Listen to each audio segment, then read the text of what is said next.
NRB PBO সাহিত্য সংস্কৃতি সম্মেলনের আজকে দ্বিতীয় দিনের প্রথম অধিবেশন। এখন রয়েছে বিষয়ভিত্তিক আলোচনা, বিশ্ব সাহিত্যে বাংলা সাহিত্য একটি পর্যালোচনা। সঞ্চালনায় অধ্যাপক ডক্টর রতন সিদ্দিকীকে মঞ্চে আসবার জন্য বিনীত অনুরোধ করছি। আলোচক হিসেবে আমাদের মাঝে আছেন অধ্যাপক আব্দুস সেলিম, প্রাবন্ধিক ও অনুবাদক, স্যারকে মঞ্চে আসার জন্য বিনীত অনুরোধ করছি। অধ্যাপক ডক্টর সুচরিতা বন্দ্যোপাধ্যায়, বাংলা বিভাগ, কলকাতা বিশ্ববিদ্যালয়, মঞ্চে আসবার জন্য বিনীত অনুরোধ করছি। সেই সঙ্গে মঞ্চে আসবেন অনুবাদক আনিসুজ্জামান। মঞ্চে আসবার জন্য আলোচক বৃন্দকে বিনীত অনুরোধ করছি। আপনারা যারা এসছেন সকাল থেকে আমাদের সঙ্গে, আপনাদের আন্তরিক ধন্যবাদ জানাচ্ছি। আপনারা আমাদের সঙ্গেই থাকবেন। ধন্যবাদ। এই সম্মেলনে আজকের অধিবেশনটি মুক্ত আলোচনার অধিবেশন। বিশ্ব সাহিত্যে বাংলা সাহিত্য তার একটা পর্যালোচনা। আমি সঞ্চালক হিসেবে এর মুখ্য ভাবনা আপনাদের সামনে উপস্থাপন করছি। মুখ্য ভাবনা কিংবা মুখ্য চিন্তা বা কথা মুখ। বাংলা ভাষা খুব প্রাচীনতম একটি ভাষা।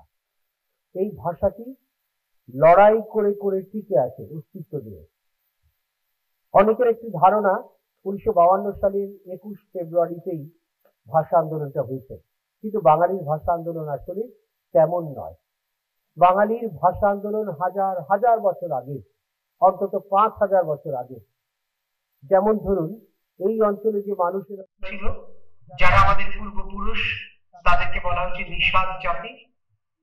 এই নিষাদ জাতির যে ভাষাটা ছিল, সেই ভাষাটার উপরে নতুন একটি ভাষা চেপে বসলো, সেটি হচ্ছে বৈদিক ভাষা, যারই একটি রূপ আমরা পেয়েছি সংস্কৃত ভাষা। এখানকার নিষাদ জাতি তার ভাষা নিয়ে লড়াইটা করেছে, কিন্তু তার সাহিত্য তখনও আনুষ্ঠানিকভাবে লিখিত রূপে আত্মপ্রকাশ করেনি। এরপরে এই ভাষাকে আবার লড়াই করতে হয়েছে যখন ত্রিপিটক পালি ভাষায় লেখা হলো। এবার পালি ভাষারও একটা কর্তৃত্ব এই দেশের ভাষার উপরে চেপে বসবার চেষ্টা করেছে। এইভাবে যেতে যেতে আমার যে ভাষার একটা স্বাধীন সত্তা আছে, সেইটুকুর খানিকটা অস্তিত্ব আমরা পেলাম রাজনৈতিক আবহে। প্রথম পেয়েছি সম্রাট অশোকের সময়। অশোকের বাবা বিম্বিসার, তিনিও খানিকটা ছিলেন। বিম্বিসারের বাবা চন্দ্রগুপ্ত, তিনিও খানিকটা উদার ছিলেন। এই ঔদার্যের ধারাবাহিকতায় আমরা কিন্তু গুপ্ত শাসন আমল পাচ্ছি, এবং এই গুপ্ত শাসন আমলের যে প্রেক্ষিত তৈরি হচ্ছে, সেটি হচ্ছে আজকের বাংলাদেশের বগুড়ার যে মহা স্থান গড় আছে, সেটাকে ধরে। এবং তখন কিন্তু আমার নিজস্ব ভাষার কিছু শব্দ, কিছু পদ, পদবী তৈরি হচ্ছে। যেমন গ্রাম শব্দটি প্রশাসনিক বিভাগের ভেতরে যুক্ত হয়েছে। এরকম অনেক শব্দ আছে। যেমন ধরেন, আজকের দিনে পুলিশ বিভাগের যিনি প্রধান, তাকে আইজিপি বলা হচ্ছে, ইন্সপেক্টর জেনারেল অফ পুলিশ। ওই সময় কিন্তু এই বিভাগটি শুরু হচ্ছে এবং তার একটা নাম হচ্ছে, এই ভাষার ভেতরে এই শব্দটা ঢুকছে, চৌরুদ্ধ রণিক, অর্থাৎ চতুর্দিক রুদ্ধ করে যিনি রণ করেন। আমার ভাষাটা এইভাবে একটু একটু করে বিকশিত হয়েছে। পাল আমলে এসে আমার সংস্কৃতি এবং ভাষা একটি রূপ গ্রহণ করেছে, যার পরিপ্রেক্ষিতে আমার সাহিত্য লেখা হচ্ছে চর্যাপদ। এরপরে আবার দুর্ভাগ্য, সেনরা ক্ষমতায় নেন।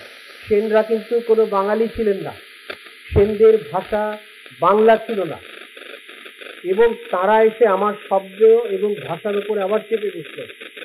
বল্লাল সেন নামে একজন ছিলেন সেনদের মধ্যে, ভীষণ রক্ষণশীল, যাকে আপনারা দেখবেন বিভূতিভূষণ বন্দ্যোপাধ্যায় তার পথের পাঁচালীর মধ্যে বলেছেন বল্লালী বালাই, মানে বল্লাল সেন একটা রোগ ছিলেন, ডিজিজ ছিলেন। তিনি আমার শব্দগুলিকে নষ্ট করেছেন, এসে নামন আমার ভাষাটাকে নষ্ট করেছেন, আমার সাহিত্যটাকে নষ্ট করেছেন। আমি একটি দুটি উদাহরণ বলছি, যেহেতু মুখ্য ভাবনা বাকিরা সমৃদ্ধ করবেন। যেমন আমাদের এই অঞ্চলের মানুষের কোনো কারণে ক্ষোভ হলে তারা ধর্মঘট করতেন। শব্দটা ছিল ধর্মঘট। একটা ঘট স্থাপন করতেন প্রস্তাব করে যে না, আমি আজকে খাবো না, বা আমি আজকে তোমার কথা শুনবো না, রাজা আমি তোমার বিপক্ষে। ওটা ছিল ধর্মঘট। সেনরা যেহেতু তাদের ভাষা ছিল কানাড়ি, তাদের যারা ছিল তারা গুজরাটি এবং মারাঠি ছিল, তারা কিন্তু এই শব্দটাকে অপহরণ করলেন, করে বাঁধ দিয়ে তার শব্দ ধর্মঘটের প্রতিশব্দ স্থাপন করলেন হরতাল। এটা গুজরাটি শব্দ। আজকে কিন্তু দেখেন হরতালটাই টিকে গেল। এই যে, অথবা আমাদের এই অঞ্চলে একটা কাপড় ছিল, কুমিল্লা অঞ্চলে, ত্রিপুরা অঞ্চলে, এই কাপড়টির তেমন কোনো নাম ছিল না, কিন্তু এই কাপড়টি গুজরাটেও হতো। এই সেনরা ওই কাপড়টার নাম দিল খদ্দর। আপনি এখন দেখবেন বলে কুমিল্লার খদ্দর। এই যে খদ্দর শব্দটা, এই যে চাপলো, এটা ঢুকলো, আমাদের কোনো আপত্তি নেই। আমরা বাঙালি কিন্তু শব্দ নিয়ে এমন কিছু করিনি, আপত্তি তুলেছি তা না, কিন্তু যখন আমার ভাষাটিকে আহত করা হচ্ছে, আমার সাহিত্যটিকে আহত করা হচ্ছে, তখন আমরা খেপছি। এরপরে 1204 খ্রিস্টাব্দে ইখতিয়ার উদ্দিন মোহাম্মদ বিন বখতিয়ার খিলজি এবং তুর্কি ভাষা চেপে বসলো।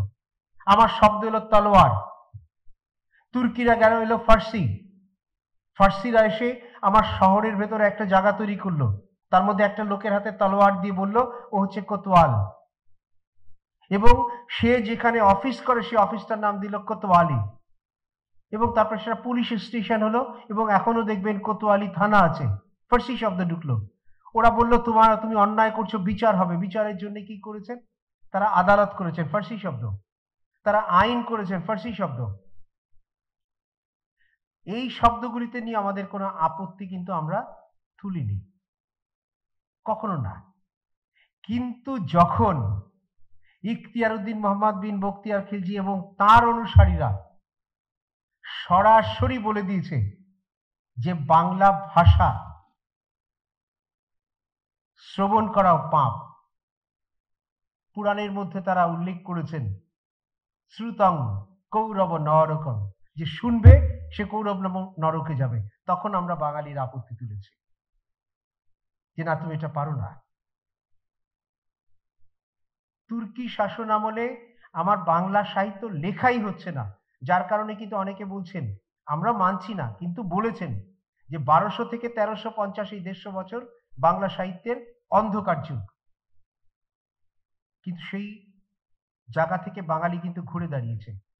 চণ্ডীদাস তো বলতে পেরেছিলেন, শুনহ মানুষ ভাই, সবার উপরে মানুষ সত্য, তাহার উপরে নাই। ওই সময় একজন মানুষের জন্ম হয়েছেন যিনি বাঙালিকে এক করলেন, ধর্মমত সবকিছুর ঊর্ধ্বে তুলে বাংলা ভাষা সাহিত্য সবকিছুকে এক করে জাগরিত করেছিলেন, তার নাম শ্রী চৈতন্যদেব। কিন্তু তাকেও কিন্তু 1534 খ্রিস্টাব্দে পিটিয়ে মেরে ফেলল। কিন্তু লড়াইগুলি ছিল, সেই লড়াইয়ের অভিঘাত কি দাঁড়ালো? সেই লড়াইয়ের অভিঘাত ক্ষোভ, দুঃখ, যাতনা ইত্যাদির ভেতর দিয়ে একসময় ইংরেজ ক্ষমতা এলো, 190 বছর ক্ষমতা।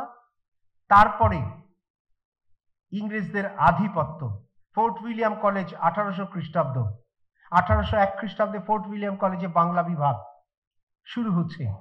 1817 সালে হিন্দু কলেজ শুরু হচ্ছে।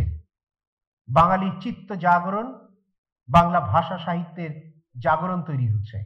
190 বছর গেল, ঔপনিবেশিক ইংরেজি শব্দ ভাষা আবার চেপে বসলো, কিন্তু ক্ষতি খুব বেশি করতে পারলো না।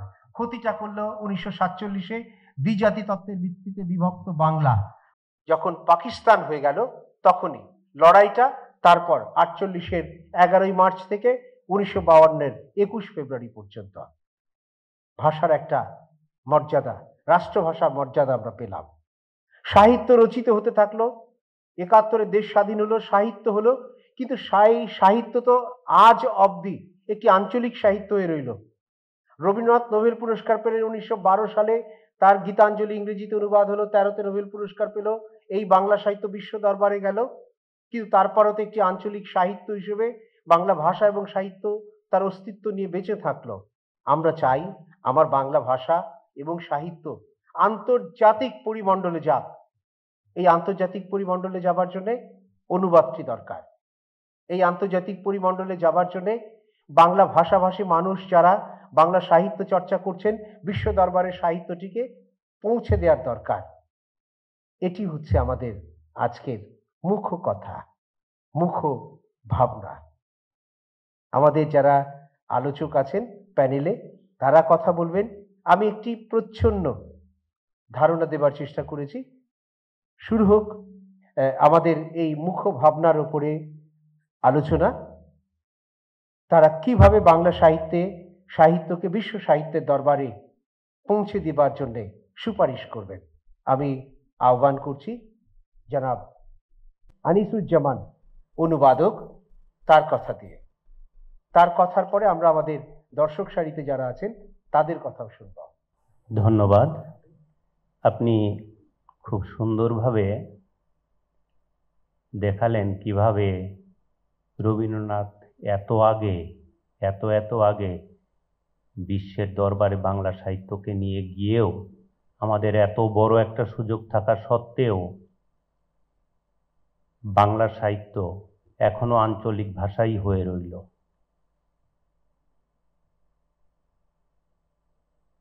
তার আগে আমি নিজের কথা একটুখানি বলে নিচ্ছি। দেশ ছেড়েছি 1985 সনে।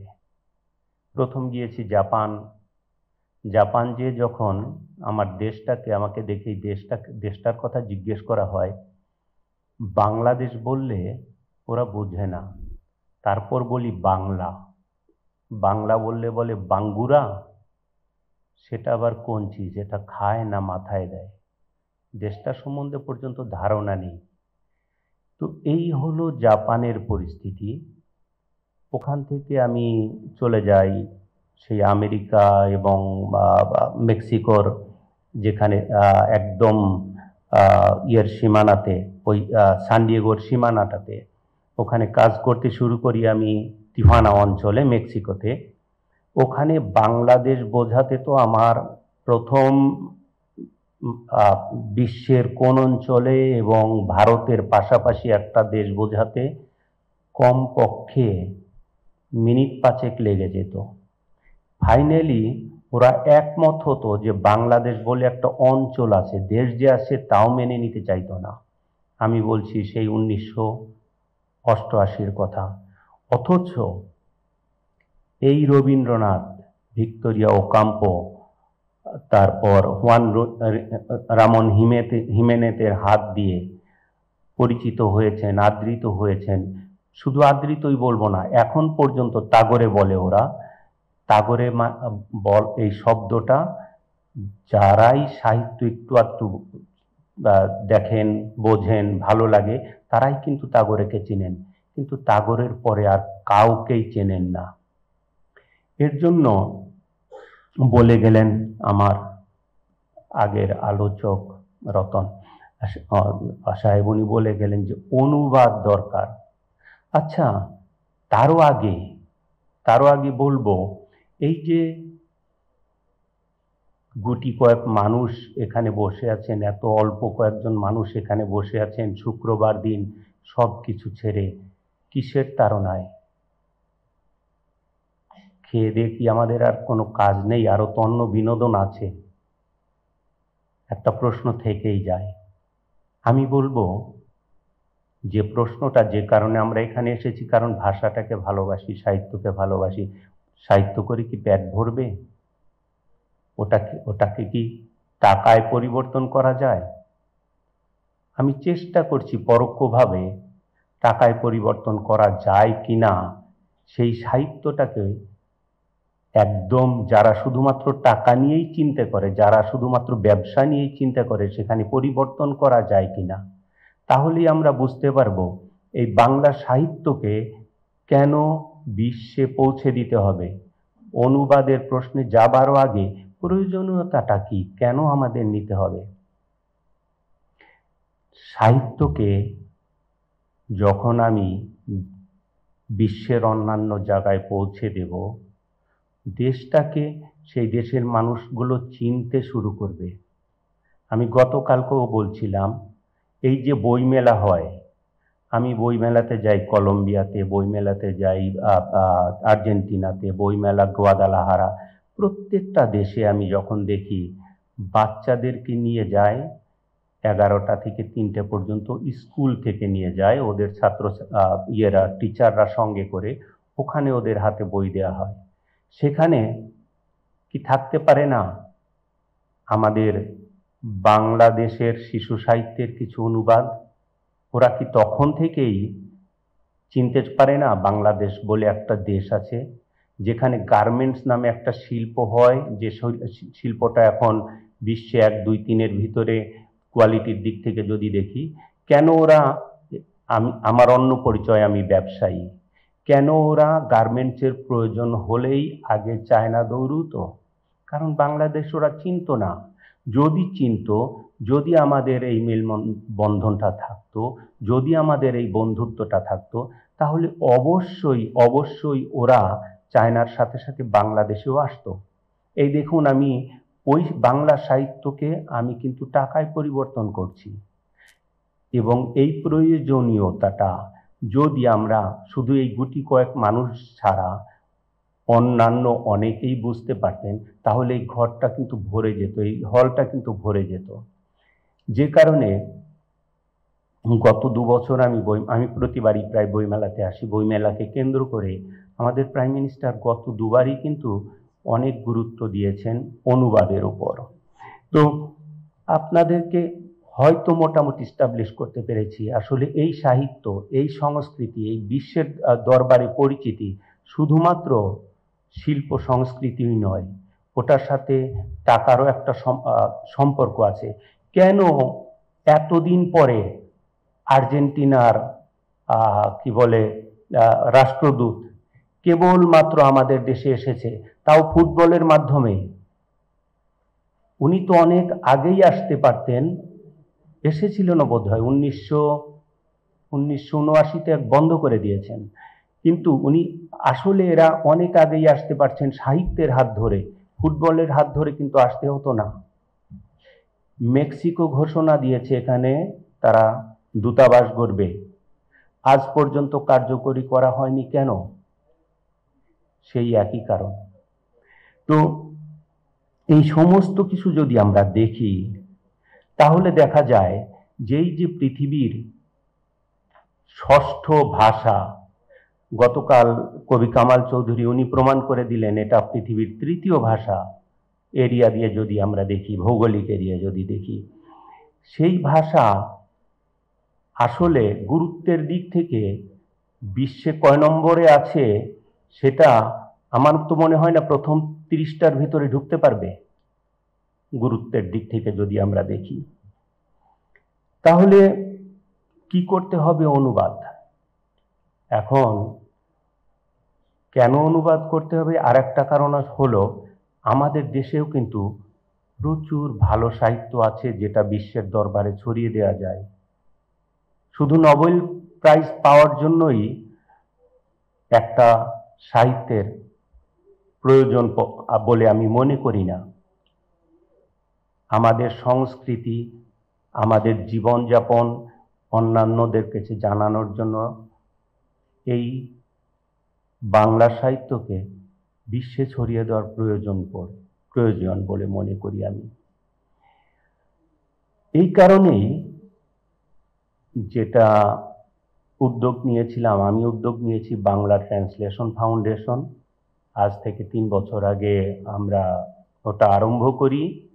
ওটার কার্যক্রম ছোট্ট করে বলছি কারণ বাংলা সাহিত্য যাও এখন অনুবাদ হচ্ছে, একমাত্র বলবো না, আর অন্যান্য ভাষায় হচ্ছে কিঞ্চিত কর, তবে সব থেকে বেশি হচ্ছে ইংরেজিতে।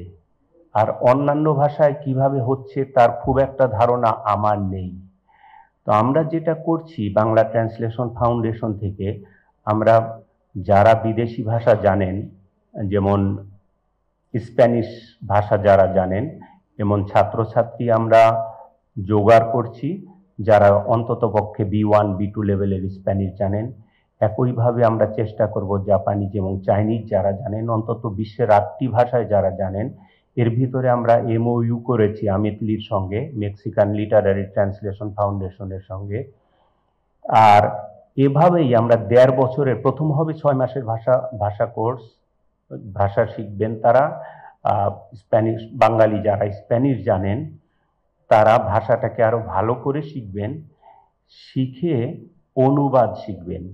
কারণ অনুবাদ এমন একটা শিল্প, শুধুমাত্র দুটি ভাষা জানলেই কিন্তু অনুবাদ করা যায় না।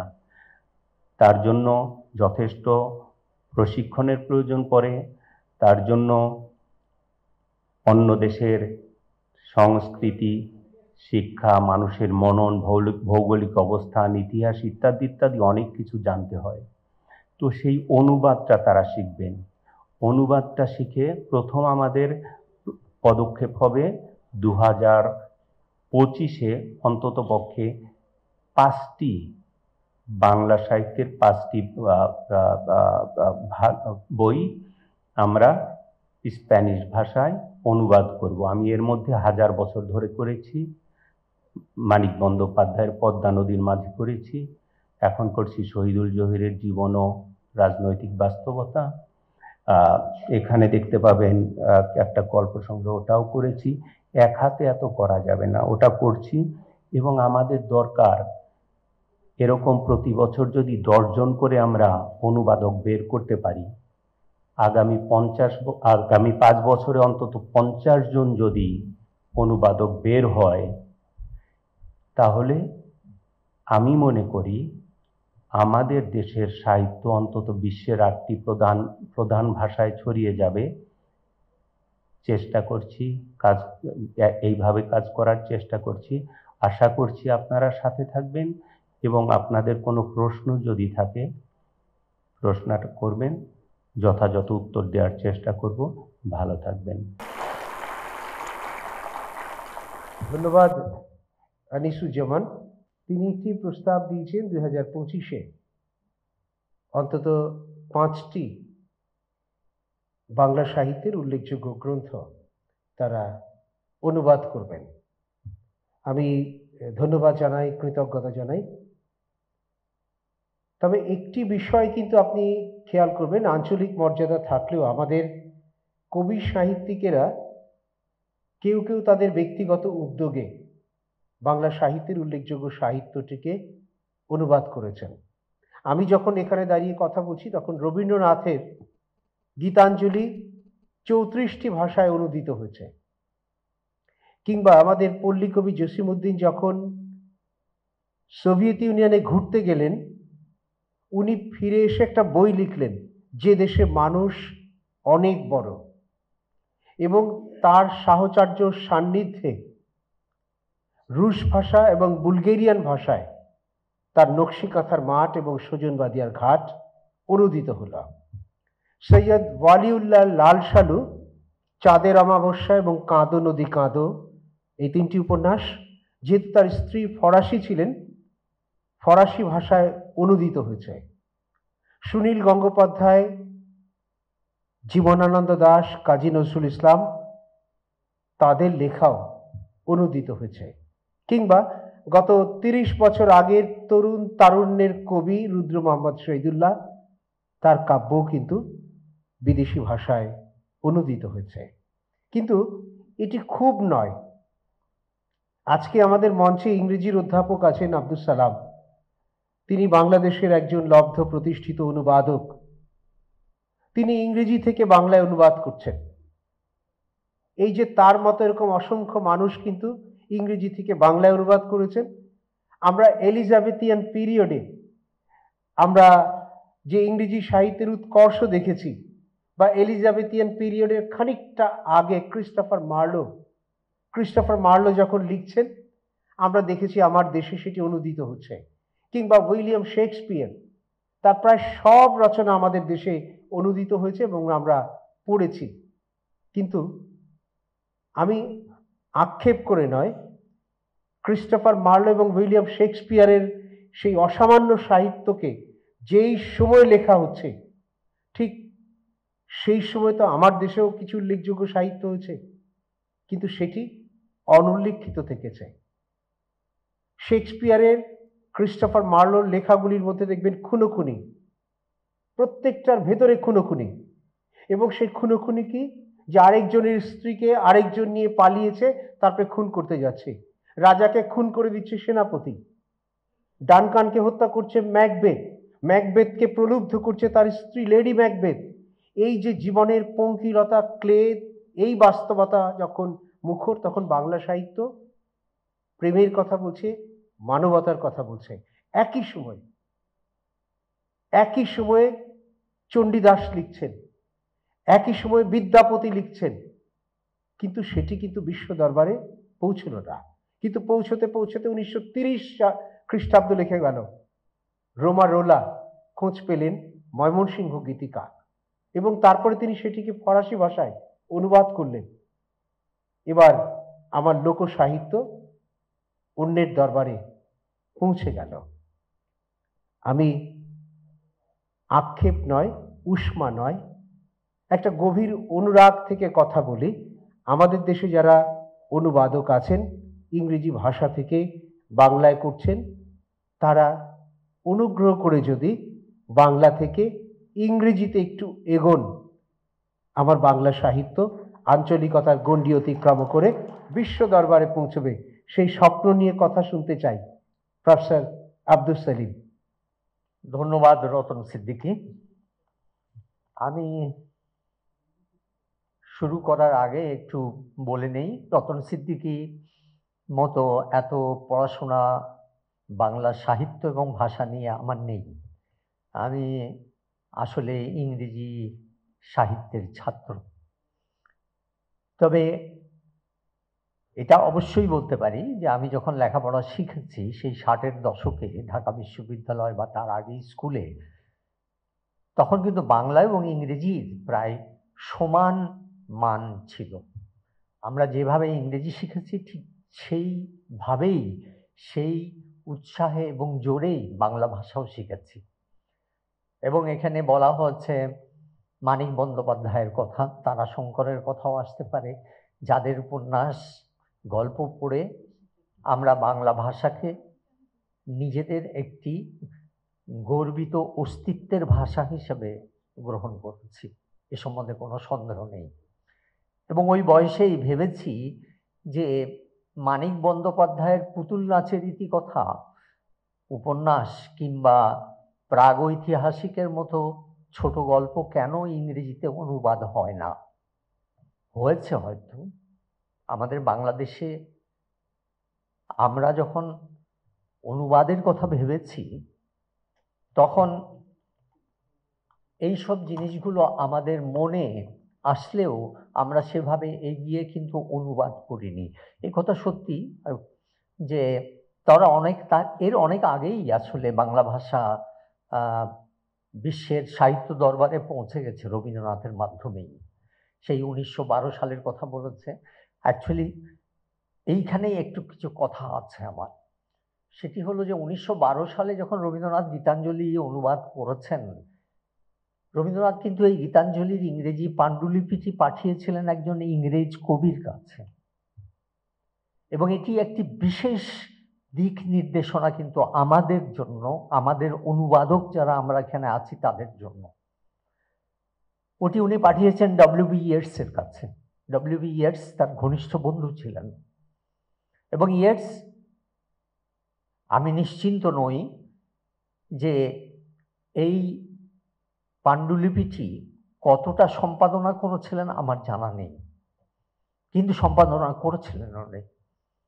এবং 1912 সালে যখন গীতাঞ্জলি প্রকাশ পায়, এবং যতদূর আমার জানা আছে 1913 সালে রবীন্দ্রনাথ নোবেল পুরস্কার পেলেন, ঠিক 1 বছর পরেই। কিন্তু এ নিয়ে অনেক রকমের সমালোচনা পরবর্তীতে আমরা দেখেছি। যেমন নীরদ চন্দ্র বলেছেন যে, এবং লিখেছেনও, যে এটা রবীন্দ্রনাথের জন্য আত্মঘাতী হয়েছে, কারণ রবীন্দ্রনাথ আংশিকভাবে পরিচিত হয়েছেন পুরো পশ্চিম সাহিত্য জগতে। অনেকদিন আগে আমি বাংলা একাডেমিরই একটি অনুরোধে একটি প্রবন্ধ রচনা করেছিলাম যে রবীন্দ্রনাথের পরে রবীন্দ্রনাথ কতটা গ্রহণযোগ্য ছিল বা এখনো আছে, যেটার কিছু কথা রতন সিদ্দিকী বলল, সেটা কিন্তু আমাদের ভাবার বিষয়। কারণ আমরা পরে দেখেছি ডব্লিউ.বি. ইয়েটসও কিন্তু আসলে রবীন্দ্রনাথের সাথে বন্ধুত্ব রাখেননি। এবং সেই সময়কার অনেক বিখ্যাত সাহিত্যিকও কিন্তু তার সাথে তেমন ভালো সম্পর্ক রাখেননি। এটা কিন্তু সত্য কথা। কেন সেটা বোঝা যায় না, আমি জানি না, এটা নিয়ে হয়তো গবেষণা হতে পারে। আমি যদি আবার ফিরে যাই, আমার একটু আক্ষেপ আছে গত কয়েকদিনে, মানে ফেব্রুয়ারি মাস পড়ার পর থেকেই, যেদিন থেকে মাননীয় প্রধানমন্ত্রী এখানে এসে দুটো কাজ করেছেন। একটা কাজ করেছেন বইমেলার উদ্বোধন করেছেন এবং বাংলা একাডেমি সাহিত্য পুরস্কার দিয়েছেন। এই দুটো কাজ করার পর থেকে দেখা যাচ্ছে যে বাংলা ভাষা নিয়ে আমাদের অনেক অনেক মায়া ভালোবাসার কথা আমরা শুনছি। বাংলা সাহিত্যের বিষয়ে মায়া এবং ভালোবাসার কথা শুনছি। আমি নিজেই বলি, আমি প্রায় এই পর্যন্ত 5টা টেলিভিশনে বিভিন্ন সময়ে এই বিষয়টা নিয়ে কথা বলেছি এবং আমাকে বলতে বাধ্য করা হচ্ছে। এছাড়াও বিভিন্ন স্থানে বক্তব্য দিতে হচ্ছে এবং সেখানে কিন্তু দুটো জিনিস বারবারই বলা হচ্ছে, যে বাংলা ভাষার যে চেতনা, যেটা আমাদের মধ্যে সেই 52 ভাষা আন্দোলনের থেকে শুরু হয়েছিল, 71-এ এসে যা চূড়ান্তভাবে আমাদের রাষ্ট্রীয় পর্যায়ে, রাজনৈতিক পর্যায়ে আন্দোলনের চরম পৌঁছে আমরা বাংলাদেশ স্বাধীন করেছি। খুবই সত্যি কথা। কিন্তু যে জিনিসটা বারবারই বলা হচ্ছে কিন্তু ঠিক মতো করা হচ্ছে না, সেটি হলো অনুবাদ। প্রধানমন্ত্রী এখানে বলেছেন, এর আগেও আমি প্রতিবারই এখানে যখন উনি আসেন এবং এই মেলা উদ্বোধন করেন, আমি আমন্ত্রিত হয়ে আসি এবং উনি বারবারই উচ্চারণ করেন এই কথাটি, যে আমাদের আরো অনেক অনুবাদ করতে হবে, বাংলা ভাষা থেকে অন্যান্য ভাষায় অনুবাদ করতে হবে। কিন্তু সেই অনুপাতে অনুবাদ হচ্ছে কিনা, বা ওনার যে ইচ্ছা, ইচ্ছাটা পূরণ হচ্ছে কিনা, সেটা কিন্তু আমরা কোনো সময় পর্যালোচনা করে দেখিনি। এ কথা মানতেই হবে এবং রতন সিদ্দিকীও মানবে যে পরিমাণে আমরা অনুবাদের প্রয়োজনীয়তার কথা জোর দিয়ে বলছি, সেই অনুপাতে অনুবাদ হচ্ছে না। এখন আমরা যখন প্রথম অনুবাদের কথা ভেবেছি, আমি নিজে বাংলা থেকে ইংরেজি অনুবাদ করেছি, বাংলা একাডেমির জন্যই করেছি, সূর্য দীঘল বাড়ি অনুবাদ করেছি আবু ইসাহাকের। এখন আমার এই অনুবাদটা মানসম্মত হচ্ছে কিনা সেটা কিন্তু আমি বুঝতে পারিনি। এটি একটি বিশাল সমস্যা আমাদের জন্য, কারণ এই অনুবাদটা কার জন্য? এই অনুবাদটা নিশ্চয়ই বাঙালি পাঠকদের জন্য নয়। এই অনুবাদটি নিশ্চয়ই বিদেশি ভাষাভাষীদের পাঠের জন্য, এবং তাদের মতামত আমাদের খুব প্রয়োজন। যেমনটা আমি আগে বললাম, রবীন্দ্রনাথ একজন ইংরেজ ভাষাভাষীর মতামত নিয়েই কিন্তু তার গীতাঞ্জলি অনুবাদ চূড়ান্ত করেছিলেন। আমরা তেমন কিছু পাচ্ছি না। এখন অনেকে বলতে পারেন কি, আপনার নিজের ইংরেজির উপরে আপনার কি ভরসা নেই? নেই, সত্যি কথা বলতে নেই। তার কারণ হলো যে আমি কিন্তু আসলে ভাষাতত্ত্বের অধ্যাপক। আমরা সব সময় বলি ভাষা হলো অত্যন্ত সচল একটি জিনিস, ভাষা এক জায়গায় দাঁড়িয়ে থাকে না। বঙ্কিমের সময় থেকে এখনকার ভাষার অনেক তফাৎ আছে। এর বিভিন্ন কারণ আছে, সময় শুধু নয়, বিজ্ঞান প্রযুক্তির ব্যাপারও আছে, এছাড়া বয়সের ব্যাপার আছে, এছাড়া রাজনীতির ব্যাপার আছে। সব মিলিয়েই কিন্তু ভাষা এক জায়গায় কখনো দাঁড়িয়ে থাকে না। আর মানুষের জীবনযাপনও যেমন একরকম নয়, জীবনযাপনের পরিবর্তন হয় সময়ের সাথে, এবং সেই পরিবর্তনের সাথে কিন্তু ভাষারও পরিবর্তন হয়। কিন্তু এই পরিবর্তনটা আমি আব্দুস সেলিম বাংলাদেশে থেকে যখন ইংরেজিতে অনুবাদ করছি, তখন কিন্তু অতটা অবগত নই। এই সত্যটা আমাকে মানতেই হবে। এই জন্য যেটা উচিত, বাংলা একাডেমির মতো আমি সবসময় কথা বলি যে অনুবাদ তাদের একটা প্রাতিষ্ঠানিক রূপ দেওয়া দরকার আছে। এখন অনেকেই কথা বলতে পারেন যে মৌলিক সাহিত্য সৃষ্টিতে তো কোনো প্রাতিষ্ঠানিকতার প্রয়োজন নেই, যে ইচ্ছা করছে কবিতা লিখছে, যে ইচ্ছা করছে গল্প লিখছে, যে ইচ্ছা করছে উপন্যাস লিখছে। আমি বলবো হ্যাঁ ঠিক আছে, কিন্তু তার মধ্যে সব উপন্যাস, সব কবিতা, সব গল্প ভালো হচ্ছে তাও নয়, কিন্তু সেখানে কোনো বাধা নিষেধ থাকার কোনো প্রয়োজন আছে বলে আমি মনে করি না। আমি ব্যক্তিগতভাবে মনে করি না, যে যেমন ইচ্ছে লিখতেই পারে, এবং যেটা ভালো জিনিস সেটা একসময় সত্যিকারই টিকে থাকবে। অনুবাদও সেরকম একটা কিছু তাহলে কি আমরা করতে পারি না? পারি, এবং করছি। করার ফলে যেটা হচ্ছে সেটা হলো দুই ধরনের অনুবাদ হচ্ছে। এক ধরনের অনুবাদ আমি নিজে যেভাবে হচ্ছে, কোনো একটা জিনিস ভালো লেগেছে, ইংরেজি থেকে বাংলা অনুবাদ করে ফেললাম, আমি ভালো লেগেছে, কিংবা কোনো বাংলা জিনিস কবিতা পড়ে আমার ভালো লাগলো, আমি ইংরেজি করে ফেললাম। এটা এক ধরনের অনুবাদ। আরেক ধরনের অনুবাদ হলো অনুরোধে অনুবাদ। অনুরোধের অনুবাদটা হয় এরকম যে আমি কবিতা লিখতে পারি, গল্প লিখতে পারি বাংলায়। আমার এক বন্ধু আছে যে ইংরেজিতে পড়াশোনা করেছে, তাকে অনুরোধ করলাম যে ভাই আমার কবিতাগুলো একটু অনুবাদ করে দাও। মেবি ওইটার পেছনে এক ধরনের দূরভিসন্ধিমূলক আশা আছে যে ভবিষ্যতে আমি নোবেল প্রাইজ রবীন্দ্রনাথের মতো পেয়েও যেতে পারি। না, জিনিসটা এত সহজ না, জিনিসটা এত সহজ নয়, এবং সেই জন্যেই আমাদের মানসম্মত অনুবাদ হচ্ছে না।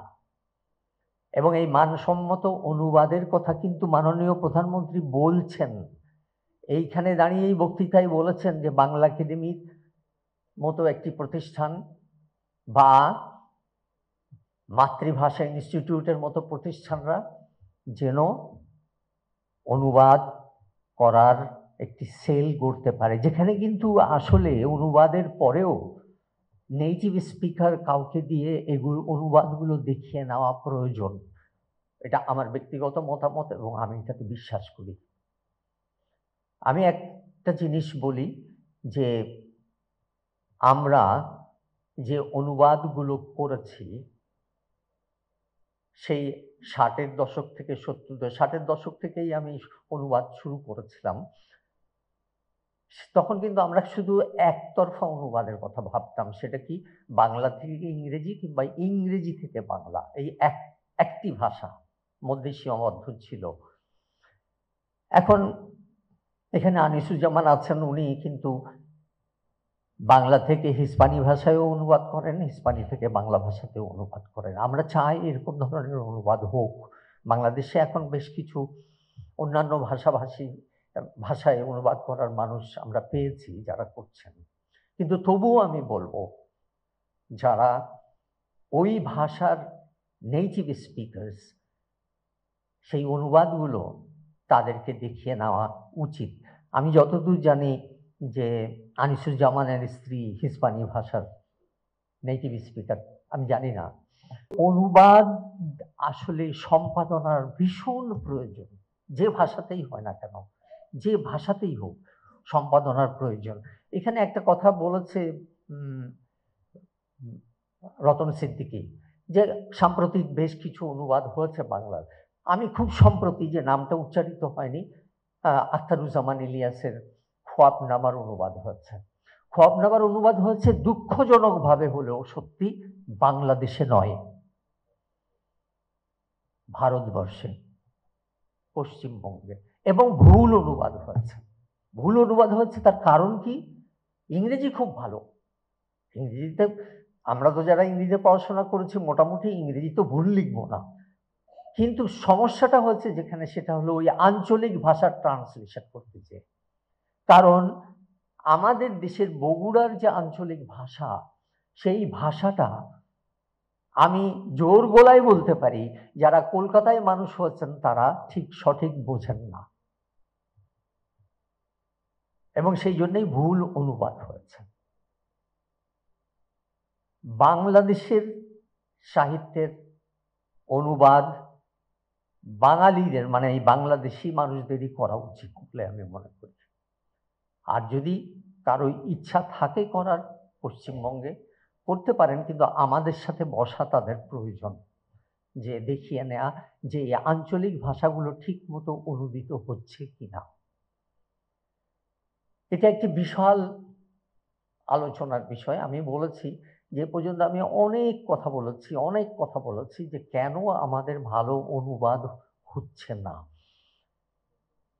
এর একটি অন্যতম আরেকটি বিষয় যেটা আমি বলেছিলাম, যে কোনো ইংরেজ পাঠক বা ওই যে ভাষাতে অনুবাদ হচ্ছে সেই ভাষাভাষী কোনো লোক এটা পড়ে কোনো রিভিউ লিখছে কিনা, যে এটার অনুবাদ কেমন হয়েছে, লিখছে না। কারণ বাংলা একাডেমি যে অনুবাদ বইগুলো বের করে বাংলা থেকে ইংরেজি, এগুলোর বিপণনের ব্যবস্থা ভালো নয়। বিদেশে এই বইগুলো পাওয়া যায় না, অথচ এই বইগুলো কিন্তু অনুবাদ করা হয়েছে বিদেশি পাঠকদের জন্যই। এখন কোনো বিদেশি পাঠক যদি ওটা পড়ে আমাদেরকে বলতো যে হ্যাঁ আপনাদের এই অনুবাদ এই জায়গায় বোঝা যায় না, তখন আমরা বুঝতে পারতাম আমরা কোন জায়গায় দাঁড়িয়ে আছি। আমরা একতরফাভাবে সবসময় ভাবছি যে আমি যে অনুবাদটি করে ফেলেছি ইংরেজিতে এ একটা সাংঘাতিক অনুবাদ হয়ে গেছে। না, এই বিষয়গুলো অবশ্যই আমাদেরকে ভাবতে হবে। এটি ভাবার বিভিন্ন কারণ আছে। আমার যতদূর মনে পড়ে বুদ্ধদেব বসু বেঁচে থাকতে একটা পত্রিকা বের করতেন কবিতা বলে, কবিতা এবং কবিতা, এবং ওটা ইংরেজি ভার্সনও ছিল বাংলা ভার্সনও ছিল। ওইখানে নীরজ চৌধুরীর একটা, যতদূর মনে পড়ে এটা নীরজ চৌধুরীর লেখা কোনো একটি, যে আমাদের বাংলা কবিতা এমনি বলাই হয়, আমি যদিও রতন সিদ্দিকী পছন্দ করছেন না ব্যক্তিগত কথা বলা, আমি আসলে আমার অধ্যাপনার একটি বিশেষ ক্ষেত্র হলো ট্রান্সলেশন স্টাডিজ। এটা আমি বিদেশে পড়াশোনা করেছি, এখানেও আমাকে নর্থ সাউথ থাকতে এটা পড়াতে হচ্ছে, এখনো পড়াচ্ছি। এর একটি অন্যতম জায়গা হলো যে loss and gain in translation. এটা গায়ত্রী চক্রবর্তীর বিষয় বিশাল লেখা আছে এর উপরে, হ্যাঁ, লস অ্যান্ড গেইন। এবং সেখানে একটা কথা বলা আছে যে সবচেয়ে বেশি লস যদি কোনো অনুবাদে হয় সেটা হলো কবিতাতে। কারণ কবিতা এমনই একটা অনুভূতির বিষয় যে অনুভূতিটা আরেকজনের মধ্যে সবসময় সংক্রামিত করা সম্ভব না। আর একটা বিষয় হলো যে প্রবলেমস অফ ইকুইভ্যালেন্স, শব্দের প্রতিশব্দ বের করা। প্রতিশব্দটা লিঙ্গুইস্টরা বিশ্বাস করে না যে কোনো প্রতিশব্দ আছে। প্রতিটি শব্দেরই একটা নিজস্ব ভার আছে, নিজস্ব ব্যাপ্তি আছে, নিজস্ব প্রয়োগ যেটাকে বলে কনটেক্সট সেটা আছে। ফলে একটি শব্দকে বদলে আরেকটি শব্দ প্রতিশব্দ ব্যবহার করা যেমন একই, মানে যেটা ইন্টারলিঙ্গুইস্টিক রিপ্লেসমেন্ট সম্ভব নয় বলে মনে করে, আবার ইন্ট্রালিঙ্গুইস্টিক সম্ভব নয়, ইন্টারলিঙ্গুইস্টিকে তো আরও সম্ভব নয়। সেটা কেমন, যেমন কোনো একটা ইংরেজি শব্দের ইকুইভ্যালেন্ট বাংলা শব্দ, আমি যাই বলি না কেন ওখানে কিছুটা লস হবেই, কিন্তু গেনও আছে। গেনটা কি, যে অন্য ভাষার সাহিত্য, যেমন এটাও খুব দুঃখজনক এক সময় দেখা গেছে যে আমরা ক্লাসে ইংরেজি সাহিত্য পড়তে গিয়ে বারবারই এটা পড়েছি যে ক্লাসিক্স ইন ট্রান্সলেশন, মানে গ্রিক ক্লাসিক্সগুলো ট্রান্সলেশনে পড়েছি আমরা, মূল গ্রিক ভাষায় কোনোদিনই পড়তে, কারণ গ্রিক ভাষা আমরা জানি না। এটা ইংল্যান্ডেও ছিল, সেই আদি যুগ থেকেই ছিল যে হোমারের ইলিয়াড অ্যান্ড ওডিসি ইংরেজি ট্রান্সলেশনে পড়ানো হতো। কিন্তু দুঃখজনক এইখানেই অনুবাদের সবচেয়ে বড় খারাপ দিক, সেটা হলো যে এই যে অনুবাদগুলো ইংরেজিতে পড়ানো হতো ইলিয়াড অ্যান্ড ওডিসি, ছাত্ররা কখনোই জানতো না যে এটা কে অনুবাদ করেছে ইংরেজিতে। তারা মনে করতো এটা ইংরেজিতেই লেখা। আমি নিজের কথাই বলি যে আমরা ইলিয়াড ওডিসি পড়েছি, আপনাদের মধ্যে অনেকে পড়েছেন। এটার বাংলা অনুবাদও হয়েছে রিসেন্টলি, মাসুর আরেফিন পড়েছে। আমরা মাসুর আরেফিনের নামটা জানি কারণ সে বেশ একটা হইচই করে প্রকাশ করেছে। কিন্তু আপনি কি বলতে পারবেন আপনি যে ইংরেজি অনুবাদটি পড়েছেন ইলিয়াড বা ওডিসি, এটার অনুবাদককে? পারবেন না, পারবেন না। কারণ এটাও বলি যে নোবেল পুরস্কার দেওয়ার জন্য কিন্তু একটি অন্যতম শর্ত হলো এই উপন্যাস বা যাই হোক, কবিতা যাই হোক, এটা যে ভাষাতেই লেখা হোক ওটার ইংরেজি অনুবাদ হতে হবে, না হলে কিন্তু নোবেল পুরস্কার দেওয়ার জন্য তাকে কখনোই বিবেচনা করা হবে না। কিন্তু ওই যে উপন্যাসটি ডক্টর জিভাগো ধরেন প্যাস্টারনাকের, এটা ইংরেজিতে কে অনুবাদ করেছে জানি না। অনুবাদকরা চিরকালই পেছনে পড়ে থাকে। এটা যদি হতো রবীন্দ্রনাথ যেমন করেছেন গীতাঞ্জলি অনুবাদ, তাহলে কিন্তু রবীন্দ্রনাথের কথা আমরা এখনো মনে করছি, তখনও মনে করতাম। কিন্তু আব্দুস সেলিম কোনোটা অনুবাদ করেছে এটা মনে করতে পারে না। এটা একটা অনুবাদকে তৃতীয় শ্রেণীর একটি সাহিত্যকর্ম বলে বিবেচনা করা হয় বলেই বাংলাদেশে কিন্তু ভালো অনুবাদ তৈরি হচ্ছে না। এমন বহু কিছু রয়েছে।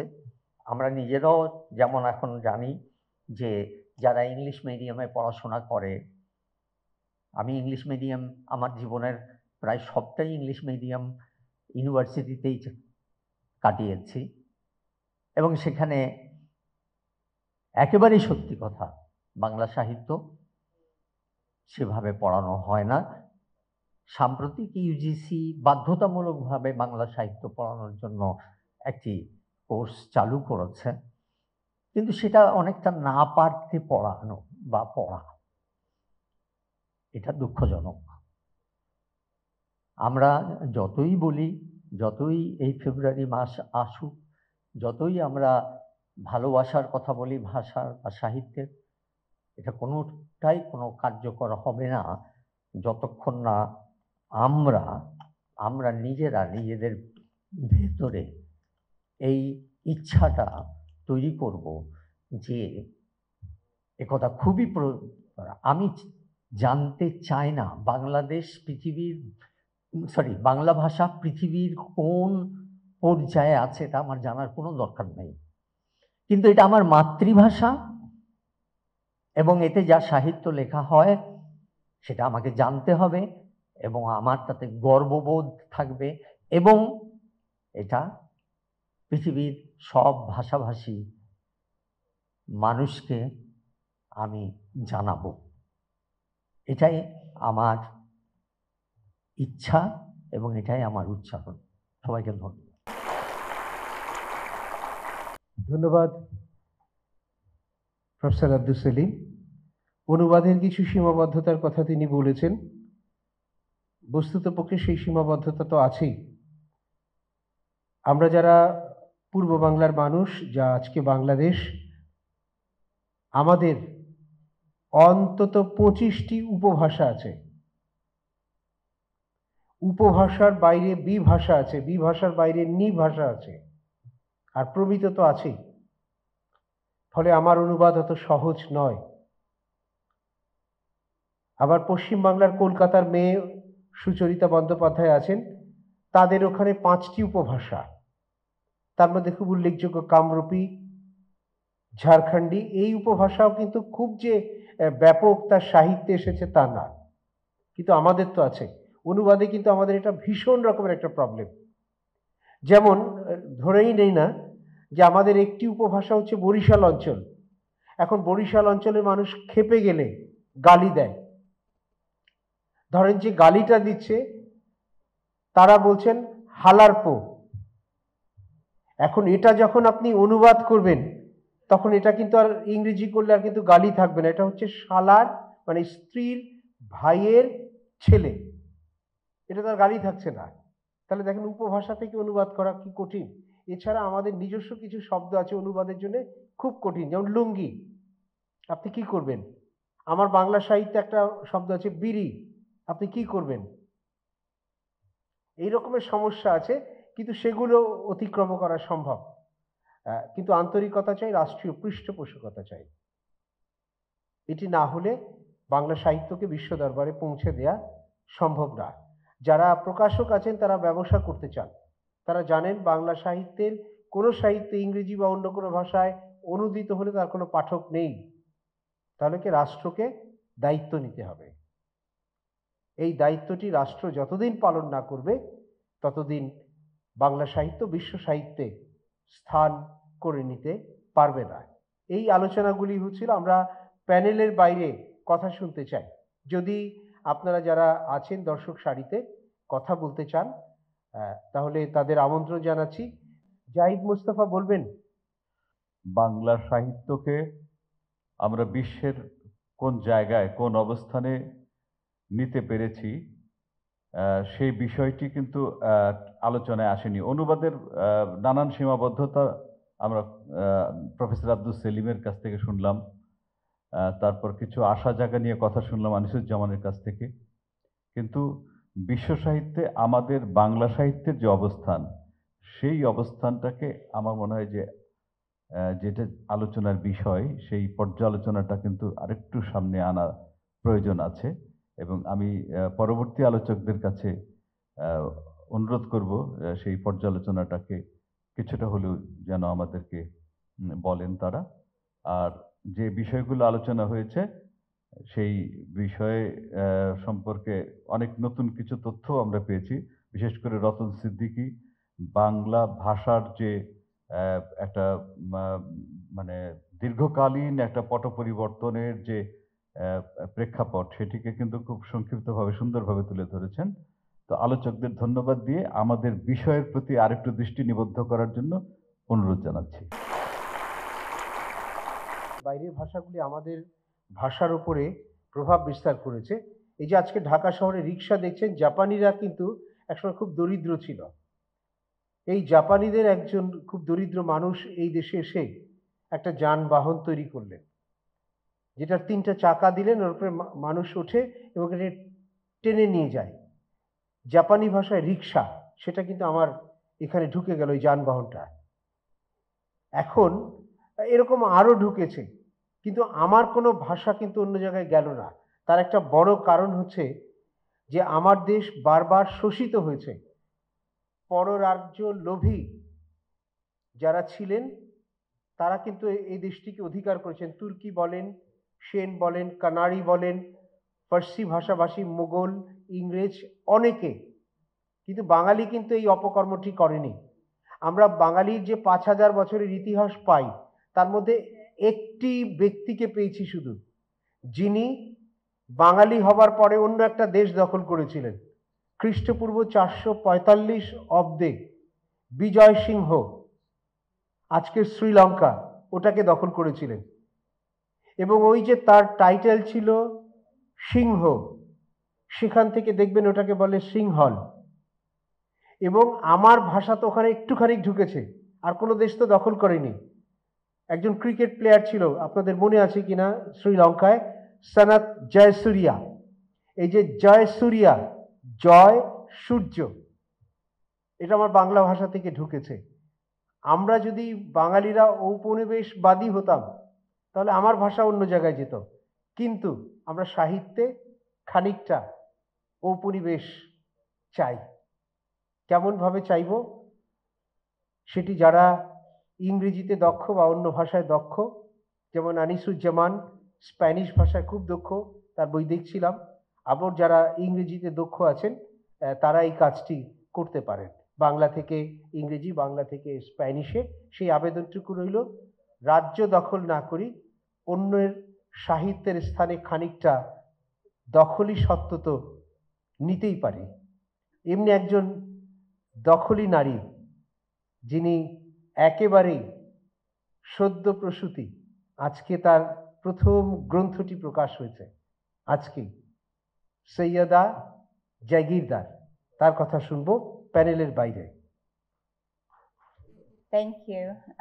আসসালামু আলাইকুম, শুভ সকাল সবাইকে।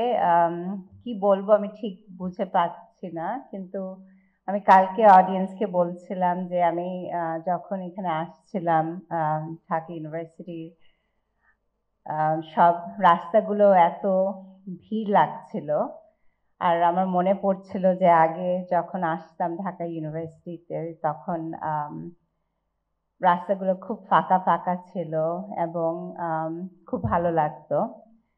সো আমার ব্যাকগ্রাউন্ড হলো আমি ঢাকা ইউনিভার্সিটি থেকে ইংলিশ ডিপার্টমেন্টে পড়েছি এবং I was also lecturer here. And আমার যে নভেলটা, it's based on Bengali culture and Bengali literature. It's called The Song of the Jamdani Sari. So basically, যদিও আমার নভেলটা ইংলিশে লেখা, এটার যে ছন্দটা আছে, এটা ভাষার প্রত্যেক ভাষার একটা ছন্দ আছে, তো ওই ছন্দটা বাংলার ছন্দ ইংরেজিতে প্রকাশ হয়েছে। আমরা জানি যে ভাষার একটা ল্যাঙ্গুয়েজ আছে, ওই ল্যাঙ্গুয়েজটা একটা মিউজিক্যাল একটা ভাব আছে, একটা লিরিক্যাল ভাব আছে। আর আমরা যে ভাষা নিয়ে জন্মেছি, যেটা আমার পক্ষে যেটা বাংলা ভাষা, ওইটা আমার মধ্যে আমার মার ভাষা শুনেছি ছোটবেলায়, আমার বাবা কথা বলেছেন বাংলা ভাষায়। ওই ভাষাটার যে একটা ছন্দ আছে, একটা রিদম আছে, ওইটা আমার মধ্যে এসেছে। আমি বড় হয়েছি কমপ্লিটলি বাইরে। আমার বাবা ডিপ্লোম্যাট ছিলেন, আমরা প্রত্যেক 3 বছর নতুন নতুন জায়গায় যেতাম। আমার অনেক ভাষা শিখতে হয়েছে। আমি 4-5টা ভাষা বলি, লিখি। এবং কানাডাতে আমি গভর্নমেন্টের কাজ করি, যেখানে আমার ভাষাগুলো কাজে এসেছে। কিন্তু আমার পেশা, আমি HR অ্যাডভাইজার গভর্নমেন্ট অফ ক্যানাডাতে। তো আমার মানে লিটারি ক্যারিয়ারের সঙ্গে কোনো লিঙ্ক নাই, but I think the only link is the language. তো আমার ভাষার যে ছন্দ আমি পেয়েছি বাংলা ভাষা থেকে, ওইটা আমার নভেলে it has translated into the novel. আর আপনারা তো ট্রান্সলেশনের কথা বলেন, আমার মনে হয় for a translator the biggest work is to carry that rhythm into the translation. ভাষার যে একটা rhythm আছে, whether এটা বাংলায় কি ইংরেজিতে, it should carry into the translation. So আমি খুব খুশি হয়েছি আজকে আমার বইটা বের হয়েছে। সো আমি ভীষণ আনন্দিত এবং I was so happy. I hugged the রূপাকে আমি হাগ করেছি and she was surprised. She's like, okay, she's hugging me. But I was very happy actually. আর আমার আত্মীয় স্বজন এসেছেন এখানে, my friends, family is here, so I'm very happy. So সবাইকে thank you for coming. খুবই খুশি হয়েছি আপনারা এসেছেন, আমার কথাগুলো শুনছেন, এবং বিকেলের অনুষ্ঠানে এই নভেলটা লঞ্চ হচ্ছে। সবাইকে বলবো আপনারা যদি কেউ লিখেন প্লিজ লিখতে থাকবেন, কারণ আপনাদের কথাগুলি যেন প্রকাশ হয় এবং সবাই আপনাদের গল্প শুনে। Thank you. বাঙালির মধ্যবিত্তের গত 200 বছরের ইতিহাসে একটি জ্ঞানভিত্তিক সমাজ তৈরি হয়নি। এই আক্ষেপ নিয়ে 200 বছর আমরা অতিক্রম করেছি। 1815 খ্রিস্টাব্দে রাজা রামমোহন রায় একটা সংগঠন করেছিলেন, নাম ছিল আত্মীয় সভা। সেটি হচ্ছে বাঙালি শিক্ষিত মধ্যবিত্তের প্রথম বুদ্ধিবৃত্তিক চর্চা কেন্দ্র। আমি আজকে দাবি নিয়ে বলছি, এমন কোনো সভা হয়নি যেখানে 15 জনের বেশি হয়েছে। এটাই দুর্ভাগ্য আমাদের। আরো কি দুর্ভাগ্য জানেন? কেউ অসন্তুষ্ট হবে না, আমরা বলেছি এটা মুক্ত আলোচনার। আমি কোনো সাহিত্যিকের কোনো লেখাকে খাটো করছি না, কিন্তু আপনি ইতিহাসের দিকে তাকিয়ে দেখবেন, শরৎচন্দ্র চট্টোপাধ্যায়ের দেবদাস উপন্যাস বেরুবার পর 10,000 কপি বিক্রি হচ্ছে। তার সমসময়ে রবীন্দ্রনাথ ঠাকুরের শ্রেষ্ঠতম উপন্যাস 4 অধ্যায় প্রকাশিত হয়েছে, 200 কপিও বিক্রি হয়নি। এটাই আমাদের দুর্ভাগ্য। সৈয়দ ওয়ালিউল্লাহ সারা জীবনে মাত্র 3টা উপন্যাস লিখেছেন, 18টা পিএইচডি হয়েছে তার উপরে। মাত্র 3টা উপন্যাস, 18টা পিএইচডি হয়েছে। কিন্তু আমি এমন সাহিত্যিকের কথা জানি যিনি, যার বয়স 50 বা 55-60 হয়েছে, ইতিমধ্যে 450 বই লিখে ফেলেছেন। আমি কাউকে খাটো করছি না, কিন্তু অধিক সন্তান প্রসবে মা এবং শিশু দুটোই পুষ্টিহীন হয়। শেষ করি আজকে আমাদের শেষ আলোচক, এবং আমাদের আলোচনা আজকে মুক্ত আলোচনায় যতটুকু কথা হয়েছে তাকে ধরে উপসংহার টানবেন আমাদের আজকের আলোচনার অন্যতম আলোচক, কলকাতা বিশ্ববিদ্যালয়ের বাংলা বিভাগের প্রাক্তন চেয়ারম্যান, কলকাতা বিশ্ববিদ্যালয়ের জ্যেষ্ঠ অধ্যাপক ডক্টর সুচরিতা বন্দ্যোপাধ্যায়। শুভ অপরাহ্ন। সকালের নেই, মঞ্চে উপবিষ্ট সুধীজন আর মঞ্চের সামনে যারা এসেছেন কষ্ট করে, তাদের উভয় পক্ষকেই আমার বিনম্র শ্রদ্ধা, শুভেচ্ছা। আজকের যে বিষয়টা আলোচনার জন্য উপস্থাপিত, বিশ্ব সাহিত্য এবং বাংলা সাহিত্য, অর্থাৎ বাংলা সাহিত্যের একটা আন্তর্জাতিক পরিসর, যেটা একটু আগে যারা বললেন যে এই আন্তর্জাতিক পরিসরের জায়গাটা কিভাবে, কোথায় আসছে বা আসছে না বা আনা যেতে পারে, সেই জায়গা সম্পর্কে কিছু কথা আমি বলবো। আমার আগে দুজন বক্তা কথা বলেছেন, তারা মূলত অনুবাদ বিষয়ে কথা বলেছেন এবং অনুবাদের ভালো মন্দ, অনুবাদকের হারিয়ে যাওয়া, এই সমস্ত বিষয়গুলো এবং রাষ্ট্রের সাহায্য না পাওয়া, বিপণনের ব্যবস্থা না হওয়া, এই দিকগুলো পূর্ববর্তী বক্তাদের আলোচনায় উঠে এসেছে। আমি যে দিকটা বলতে চাইছি সেটা হলো যে আমরা তো সবাই জানি যে নোবেল পুরস্কার প্রাপ্তির মাধ্যমে রবীন্দ্রনাথের প্রথম বাংলা ভাষা আন্তর্জাতিকতার স্তর ছুঁয়ে ফেলল, এবং পরবর্তীকালে আমরা দেখছি যে বিভিন্ন প্রজন্ম, আজকে ভারতবর্ষের স্বাধীনতা 47, আপনাদের 71, এই তাতে অনেকগুলি প্রজন্ম তারা পেশা এবং জীবিকার টানে বাইরে বসবাস করেন, প্রবাসে বসবাস করেন।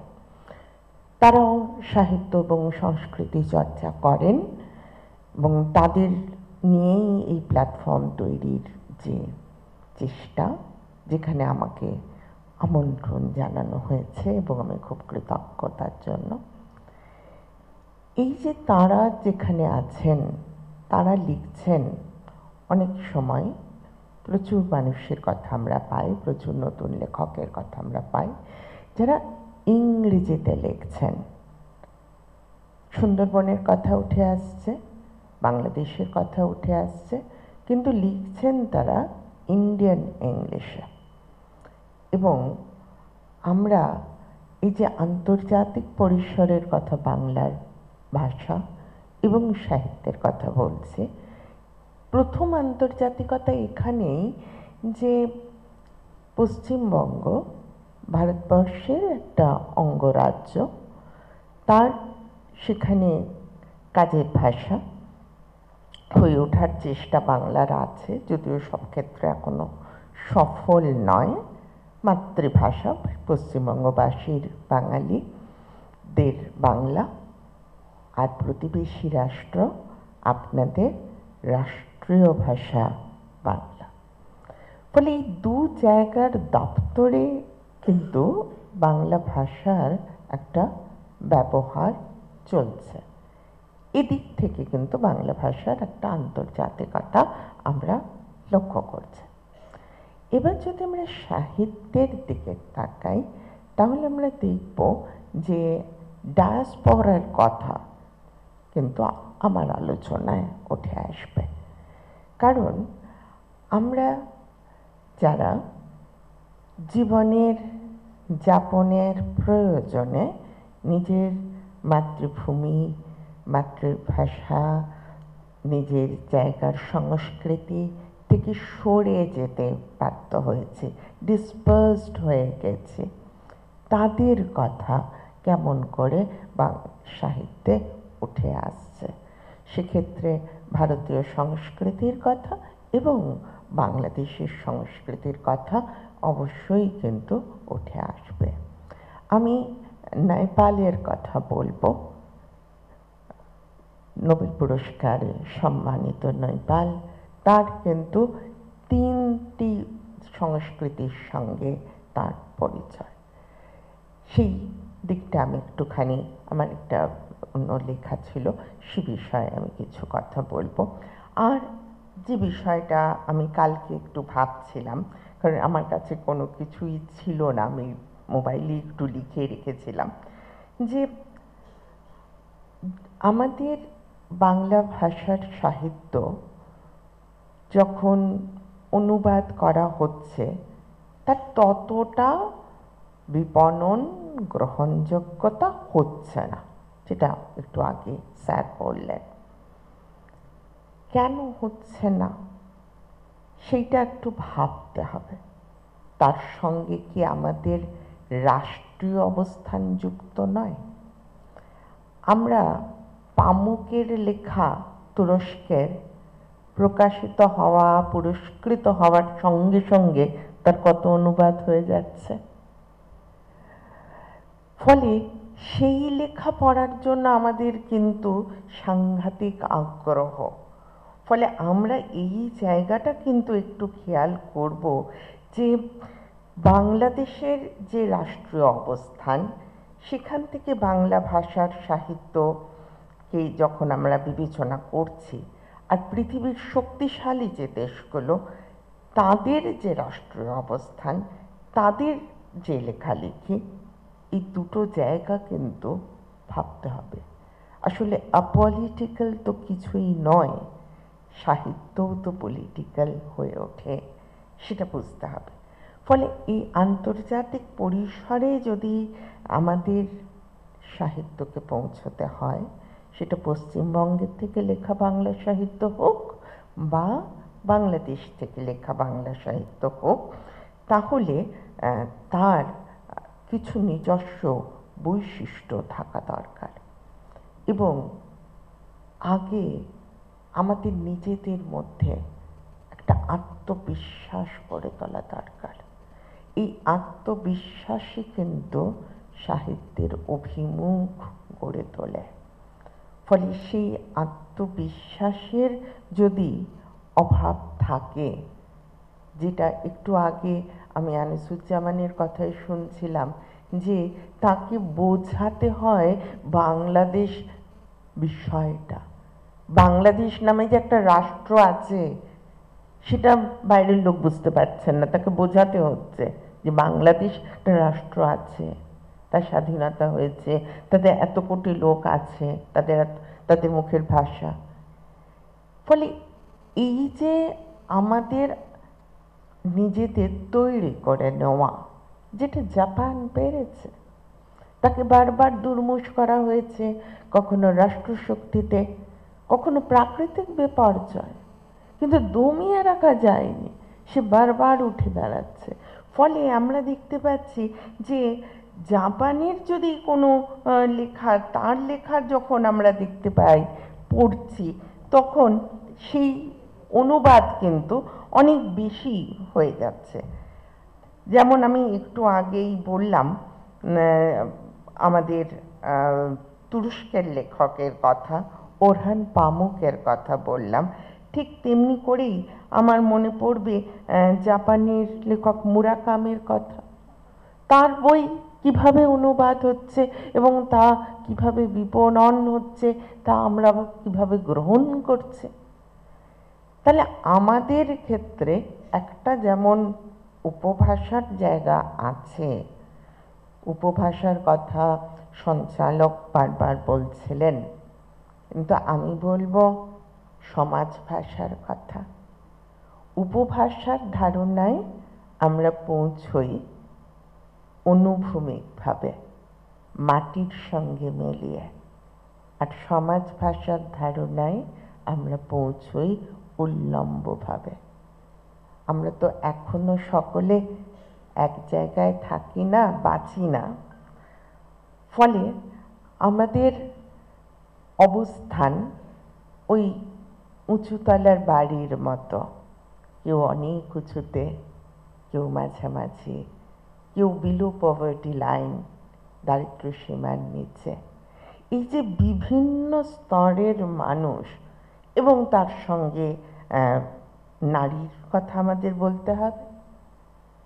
নারীর যে ভাষা, তার একটা নিজস্ব ধরন আছে। সেই নিজস্ব ধরনটাকে কি অনুবাদ করা যায়? ভঙ্গিকে কি অনুবাদ করা যায়? শাস্তি গল্প মনে করুন, একটু আগে স্যারকে বলছিলাম, শাস্তি গল্পের অন্তিম শব্দ চন্দরা কহিল মরণ।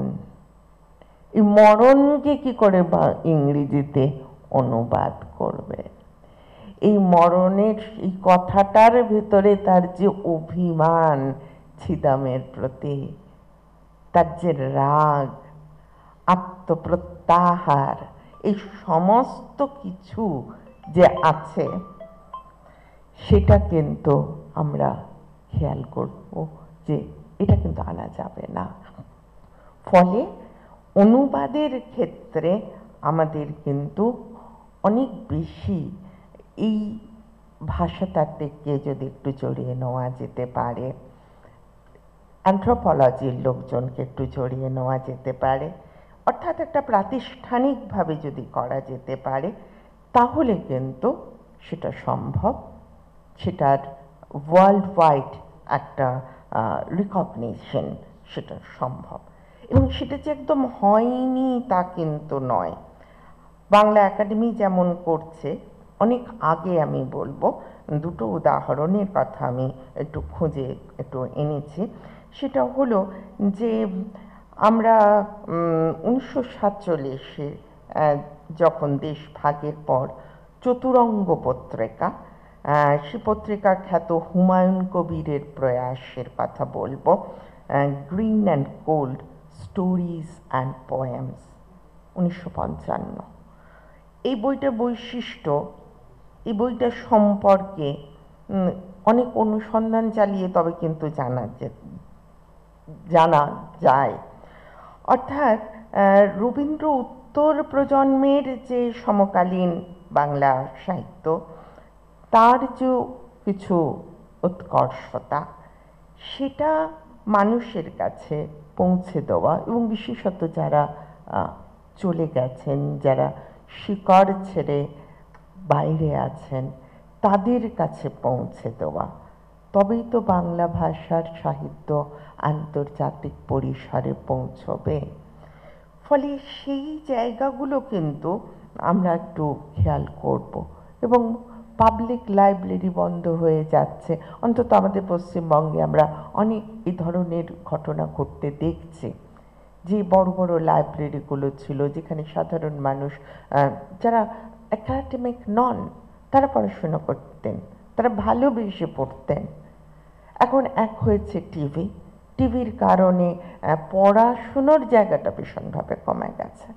আর তার সঙ্গে সঙ্গে আরেকটা হয়েছে, যেটা আমাদের ওখানেও হচ্ছে, জানি না সব জায়গাতেই বোধহয় এটা হচ্ছে, যে মানুষ এই মুহূর্তটায় কি চাইছে, সেই চাওয়াটাকে গুরুত্ব দিচ্ছে।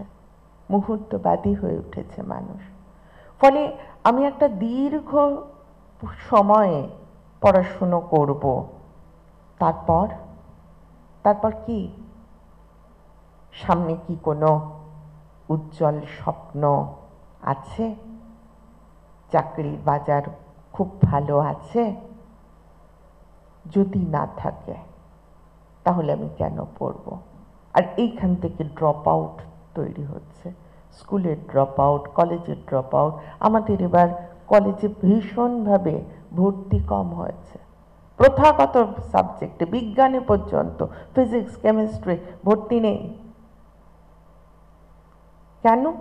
কারণ ছেলেমেয়েরা চাইছে যে তারা জব ওরিয়েন্টেড কিছু প্রশিক্ষণ নিতে। এই জায়গাটা কিন্তু আমার মনে হয় একটু ভাবা দরকার। এবং আরও একটা জিনিস আমার যেটা মনে হয় যে যারা বাইরে লিখছেন, বুকার পাচ্ছেন, ঝুম্পা লাহিড়ী প্রমুখ, অমিতাভ ঘোষ, হ্যাঁ তারা লিখছেন, আমাদের কথা লিখছেন, দেশের কথা লিখছেন, কিন্তু লিখছেন তো আবার ইংরেজি ভাষায়। তাহলে এখানকার সাধারণ মানুষের কাছে কি সেটা পৌঁছচ্ছে? এখানকার সাধারণ মানুষ কি পড়ছেন আমার দেশে বা আপনার দেশে? এই প্রশ্নটাও কিন্তু থেকে যাচ্ছে।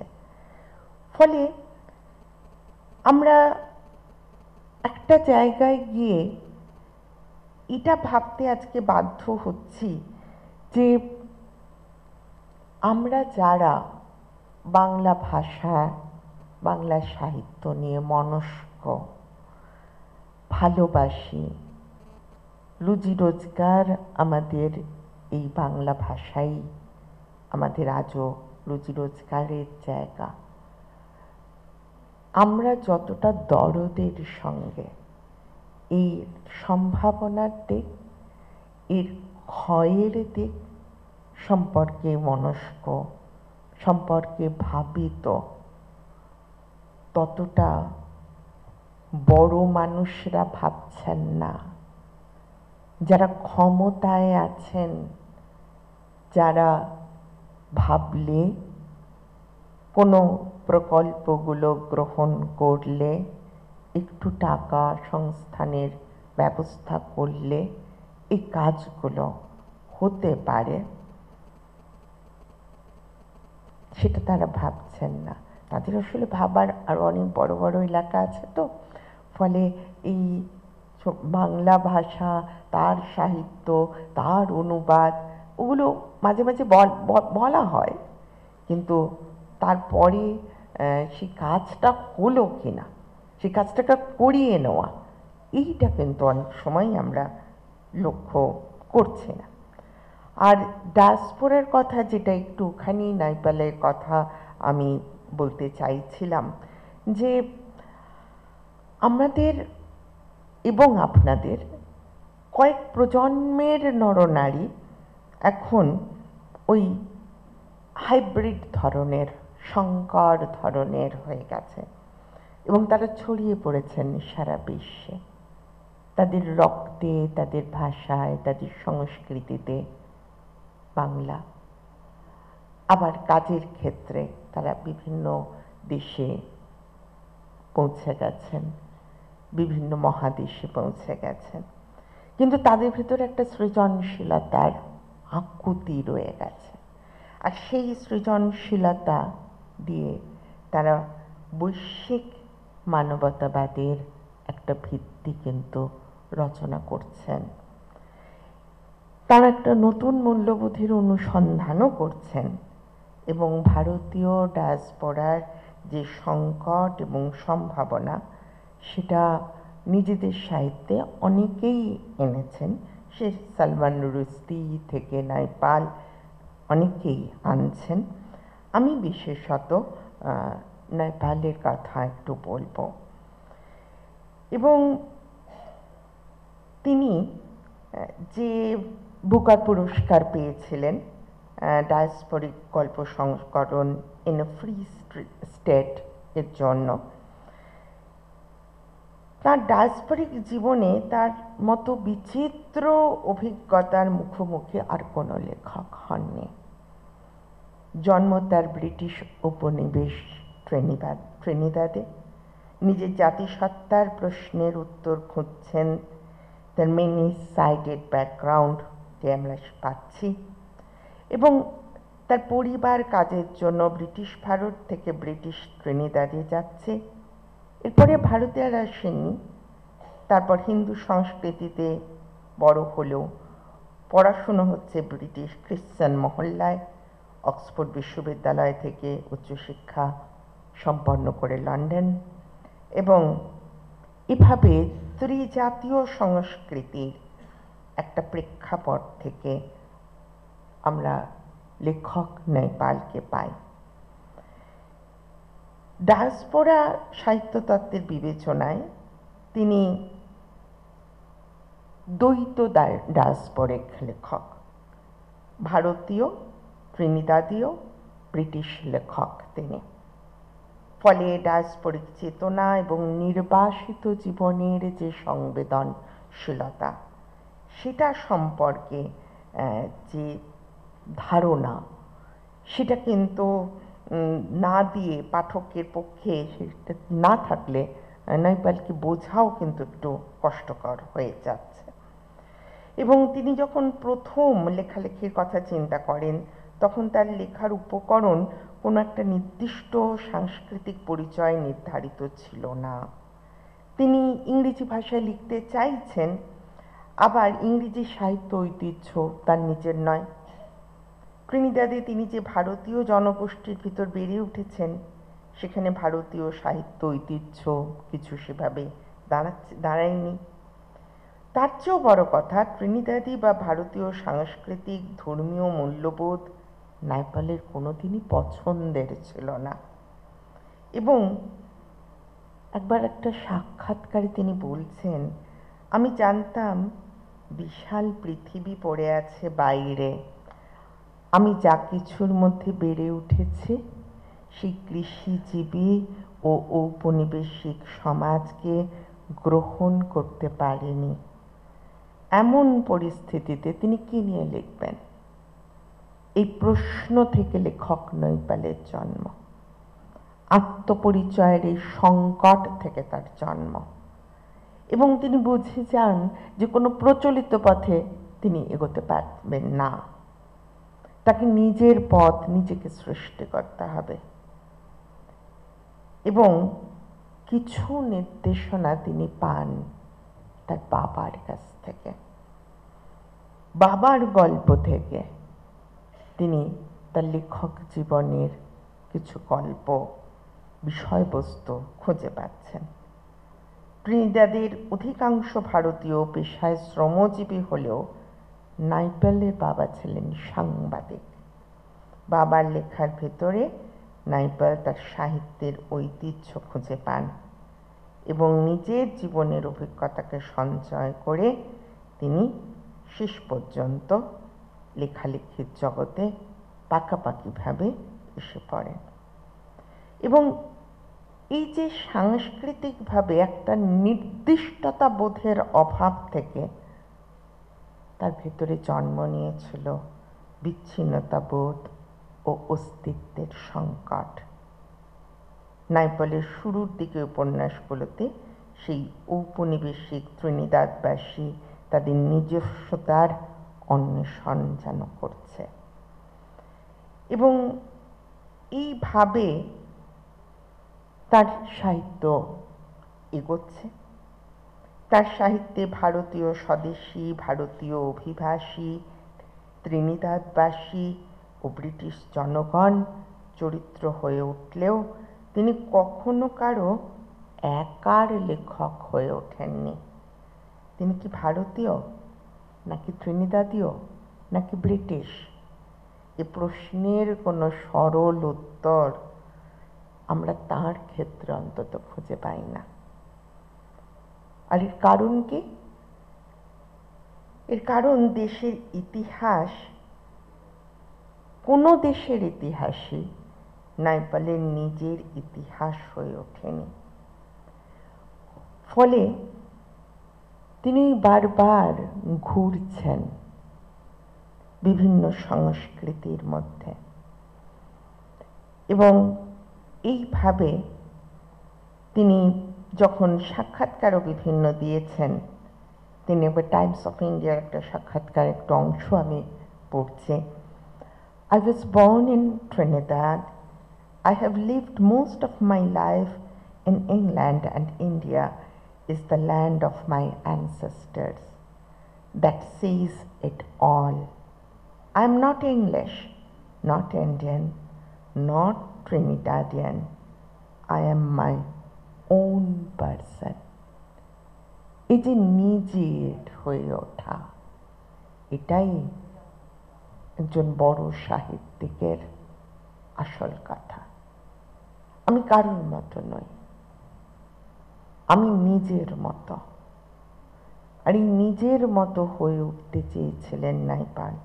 কোনো জাতিগত দায়বদ্ধতা না থাকা বা জাতীয়তাবোধের আবেগ দ্বারা আক্রান্ত না হওয়ার একটা সুবিধার দিক ছিল, এবং সেই সুবিধের চর্চাটা তিনি করেছেন। লেখক হিসেবে নিজেকে কঠোর সমালোচক হিসেবে তিনি প্রতিষ্ঠিত করেছেন, এবং নিজের জন্মস্থান ত্রিনিদাদকে তিনি বলতে পেরেছেন আনইম্পর্ট্যান্ট, আনক্রিয়েটিভ অ্যান্ড সিনিক্যাল বলছেন। তিনবার নিজের পূর্বপুরুষের দেশ ভারত ভ্রমণের অভিজ্ঞতা নিয়েও লিখেছেন তিনটি বই, an area of darkness, India and wounded civilization এবং India a million mutinies now. তর্ক আছে, তার সব কথাই যে চূড়ান্ত সত্য, তার দেখাটাই যে একমাত্র সত্য, তা তো নয়।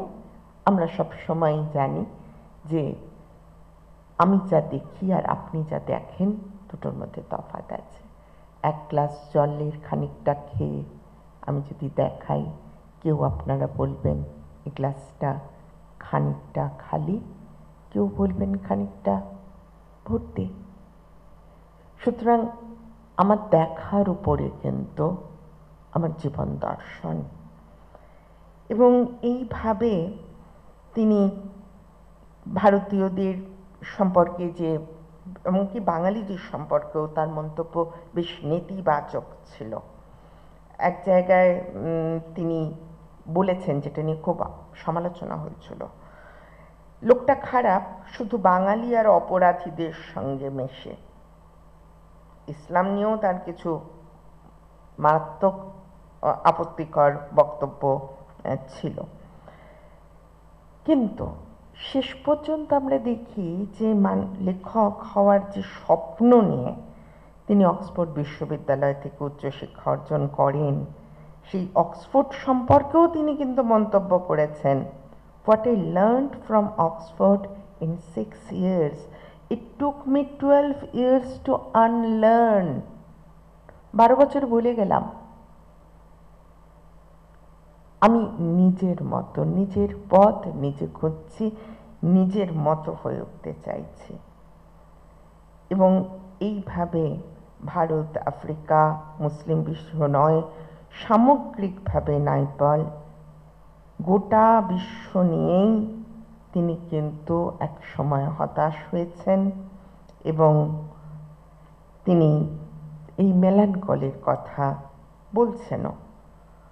হয়তো তার সব কথা মিথ্যে নয়, হয়তো আংশিক সত্য, পুরোপুরি সত্য তো নয়ই, কিন্তু তবু আমরা যে সময়ে দাঁড়িয়ে আছি, যে সময়টা ইতর হয়ে যাচ্ছে ক্রমশ, চারপাশে কোনো তেমন আশা দেখছি না। ছেলেমেয়েদের আজকাল বলতে আমার ভয় লাগে, খুব ভালো করে পড়ো, ভালো করে রেফারেন্স করো, ভালো উত্তর লেখো, ভালো রেজাল্ট করতে হবে, ভয় লাগে। দুরুম করে যদি ছেলেটি বা মেয়েটি উঠে দাঁড়িয়ে ক্লাসে প্রশ্ন করে, তারপর ম্যাডাম, তারপর রাস্তায় বসে থাকবো, চাকরির জন্য আন্দোলন করব, সময় তো ক্রমশই তার হচ্ছে। আমাদের সময়ে অন্তত এটুকু একটা স্বপ্ন ছিল যে হ্যাঁ, ফার্স্ট ক্লাস পেলে, ফার্স্ট ক্লাস ফার্স্ট হলে চাকরিটা পাবই। সেটা তো ক্রমশ আর থাকছে না, কারণ আমরা জানি যে অনেক অন্যরকম পথ এসে যাচ্ছে। আমার যেটা দরকার, যেটা আমি যোগ্য, সেটা আমার থেকে ছিনিয়ে নেওয়ার জন্য অনেক পথ আজকে তৈরি হয়ে গেছে সব দেশে, সব সমাজে। যোগ্যতার চেয়ে আজকে যোগাযোগ বড় হয়ে গেছে। আমরা জানি একটা ফোন, একটা চিঠি, কিছু টাকা, আমার যেটা প্রাপ্য ছিল সেটা ওকে দিয়ে দেবে, জানি আমরা।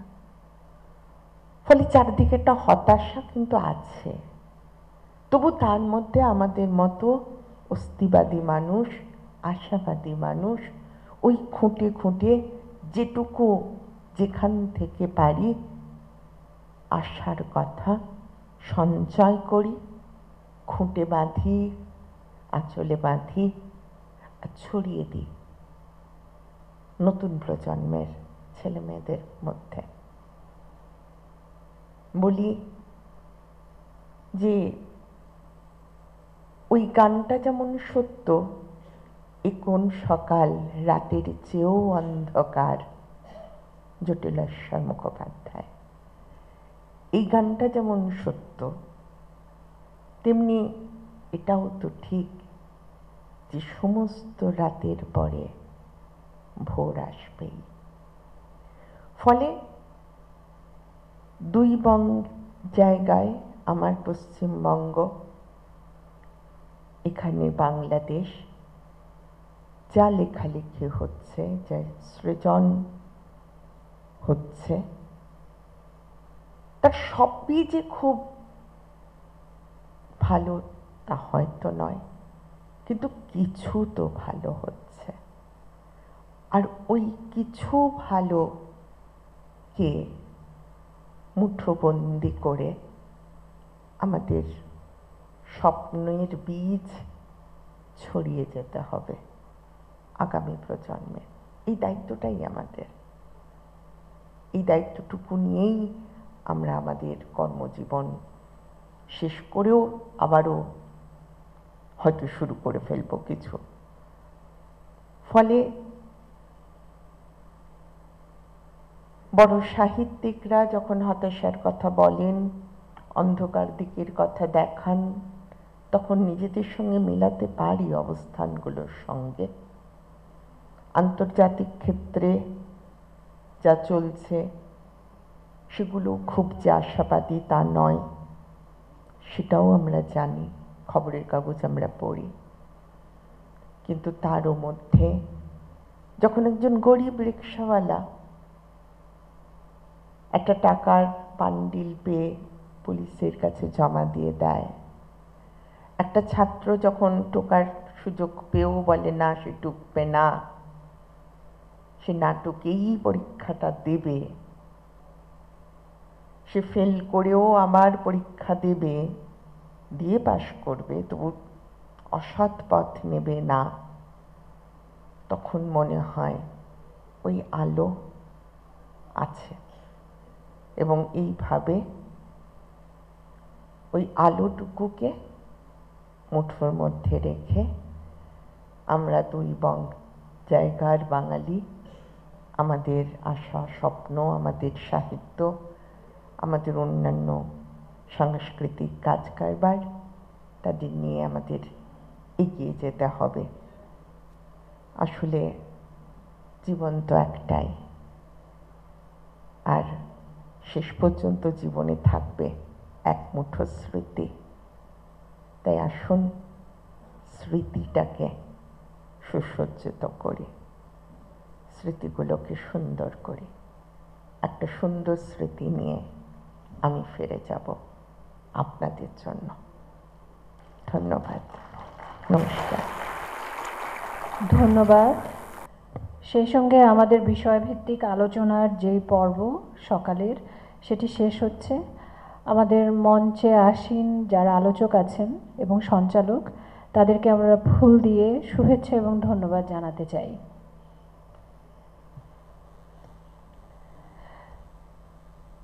অধ্যাপক আব্দুস সেলিম, প্রাবন্ধিক অনুবাদক, অধ্যাপক ডক্টর সুচরিতা বন্দ্যোপাধ্যায়, বাংলা বিভাগ, কলকাতা বিশ্ববিদ্যালয়।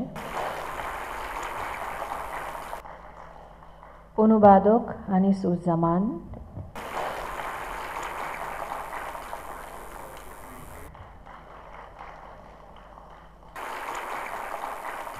আপনাদের সকলকে অনেক অনেক ধন্যবাদ। একটি সমৃদ্ধ আলোচনা হয়েছে এবং আমরা এর পরে দ্বিতীয় পর্বে যোগদান করব। সেটি শুরু হবে 3টা থেকে এই অডিটোরিয়ামে। আপনারা আমাদের সঙ্গেই থাকবেন। ধন্যবাদ সকলকে। এই বাংলাদেশের সন্তান তুমি, বাংলা তোমার ঘর, তোমার তোর পরবাসী বুক জুড়ে বাংলাদেশী অন্তর, এখানে ছড়ানো তোমার স্বর্ণালী কৈশোর, এ বাঁধনে জুড়ে থেকো জীবন ভর।